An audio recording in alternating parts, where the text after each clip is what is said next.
So now we're in the final round, round number 6 here. We're 4-1, one more match left, and amazingly, they did not ban my magic list, so I get to play it again.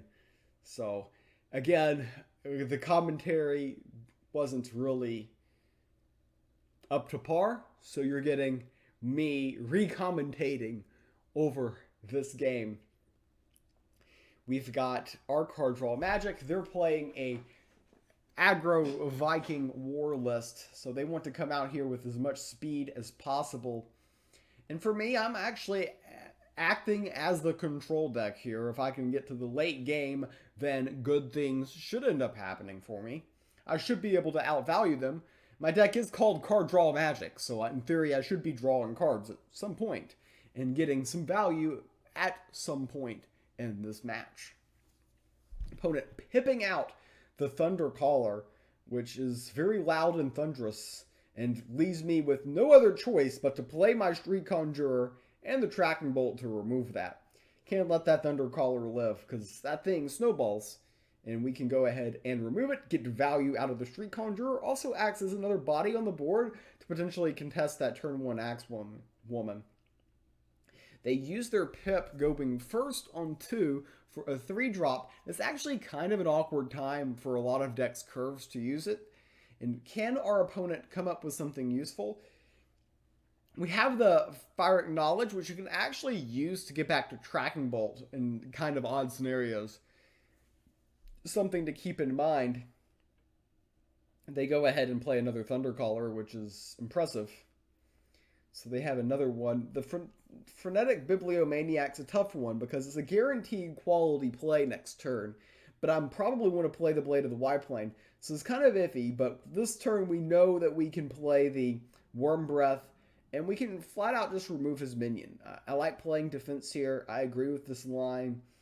Go ahead and remove that Axe Woman. Keep control of the board. Don't let them chip away at us.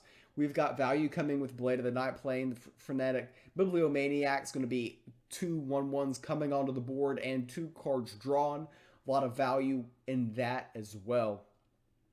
Our opponent has a second Axe Woman, and they're going to go ahead and go wider on this board. Oni's Spell Sword is a fun card at times, but not this time. So we're going to go ahead and make the trade, which we obviously had to do. The Blade of the White Plane comes down, takes out their biggest minion. We draw a card. Again, we're doing a great job of controlling the board. We've got the Fire Acknowledge, which can be used to remove anything that's very major, very large that they put into play. Again, not worried about milling my entire list at this point of the game. So they go ahead and they play Odie, play Warmonger Smith. Here I kind of disagree with that line from my perspective, but we do get the buff on the Odie, which works in my favor. The RNG working in my favor. We can go ahead and remove said Odie. You can play a front line of 2-3, which they can't really easily remove. Could definitely argue getting the Warp Engineer out for board presence, but I elect to not to. Just so habit-oriented, wanting to Warp Engineer and Unbound Flames. At this point in the game, I don't think it's necessary. Just having something on board for tempo would have probably been the wiser play. At this point in the tournament, to say I was half asleep would imply that I was half awake. And I was definitely not half awake at this point of the tournament. Opponent going ahead, Feral Shapeshifter is a minion on the board for them. We can easily, probably should have led with Ancient Text to kill their minion to see what we'd have gotten first. But this is fine. Lines probably transposed. By probably, I mean I would have ended up playing the Rune Moth, so they didn't transpose for what it's worth. That being said, at this stage of the game, with all the cards we have and the fact that we're not even behind in the health department, definitely feels very good for us. They just hit 6 mana. They've got 1 minion on the board. Do they have the Soul Survivor? It is in their list. It was one thing I was considering, but at the end of the day, they are playing off the top of their deck. They go ahead and remove the Blade of the White Palm and can buy the Wind Up Roll. Wind Up Roll is an interesting buy because they're leaving the Relic Removal in the Sanctum. Not sure I necessarily agree with that mentality for my opponent, but however, our opponent is in a very difficult position. Can definitely play the Unbound Flames to remove the Feral Shapeshifter. My 2/1/1 minions trade with his 3/2, and we can remove the Relic if we would like. I like to not kill the Relic. It was an option, but it's just 3 points of damage. Keep the minions on the board, generate the favor, and we have the option to purchase from the Sanctum. Elect not to. Again, the Nightleaf is definitely the way to go, but it's not like a card that's useful against me. And it might not be very useful for my opponent because they're not playing a relic-intensive deck.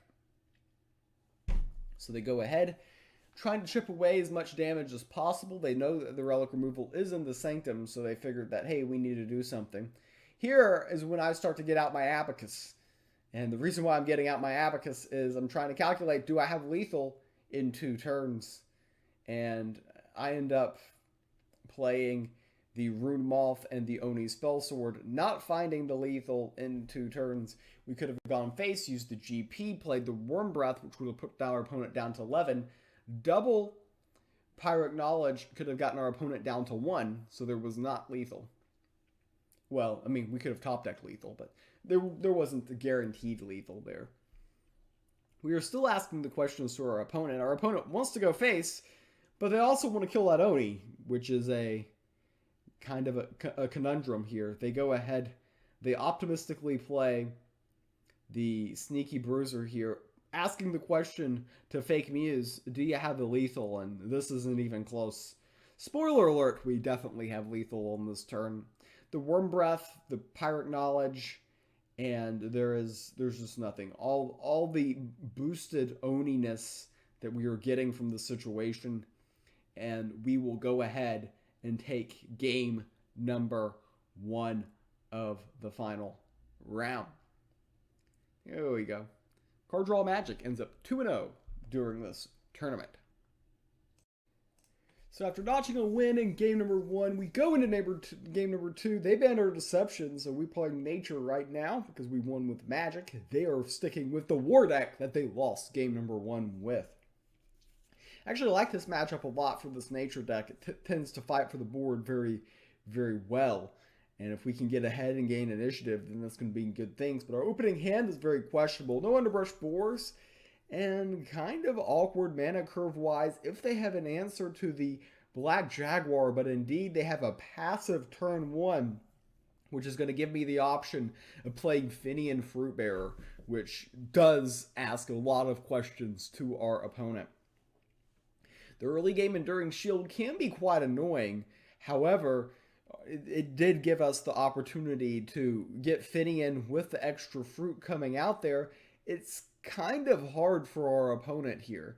We've got potential Dagon lines next turn, Underbrush Boar potentially. When Selena gets out there, if Selena sticks, then Selena will take over the game.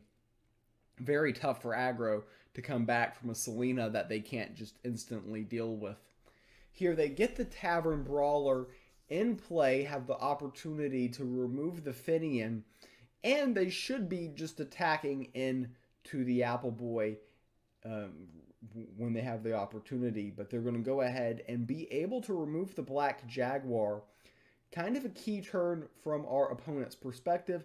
However, it's leaving an opportunity here, a prime opportunity to play Dagon, kill our own Finian Fruit Boy, which buffs Dagon, and then Dagon has the strength to take out the Axewoman, get healed, be a 3/5 regenerator, posing the question, because that's a minion that you must remove, otherwise it will indeed spiral out of control.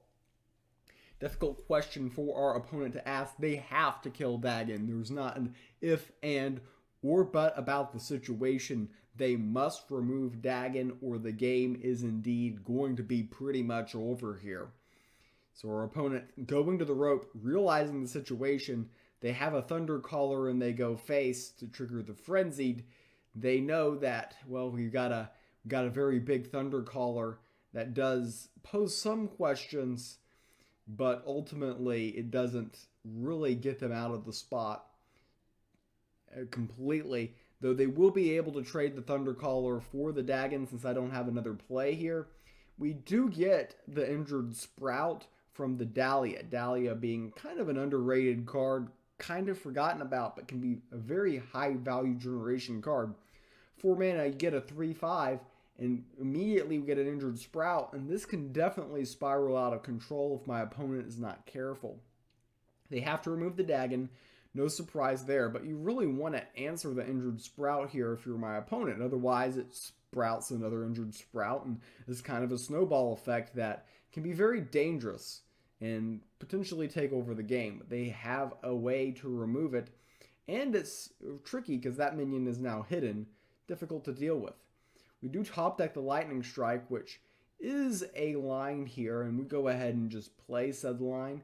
You could have argued against it, but we develop our board, we get one extra Badger, and we go face with a Dahlia. It was pretty solid, profitable turn.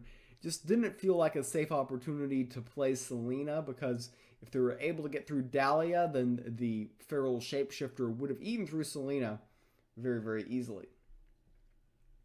So, still pressuring our opponent and asking the questions that aren't very particularly easily answered. Our opponent going to the rope, trying to figure out how to build upon their board status. And they're having to use a relic charge to kill a Badger. Feels like a very non-productive play from my point of view. They go ahead and play Ranger First Bow, which is just a target for that beautiful Blade of the White Flang. And there's really no other line to think about here, which allows us to get card advantage and continue developing our board state. Double Faith Flame in hand is kind of dead. Doesn't feel particularly appealing, but you can see our hand. We got Underbrush, which is going to be posing some questions to our opponent. We're ahead in the life total race, which is ideal. And they go ahead, remove that minion. Here we don't have a great play here this turn. So all we can really do is go face, and we can play Selena, but that doesn't really accomplish much at the end of the day. The thing I'm worried about with playing a Bladefly, and playing Bladefly is an option here, is I am worried about Soul Survivor. Soul Survivor is in his deck and could potentially wreck us. And by wreck us, I mean if they play Soul Survivor, they get the ward off of Selena and then probably trade into Selena, but at the end of the day, we're feeling pretty okay about this spot. They do indeed have the Soul Survivor, so Selena will survive the initial hit.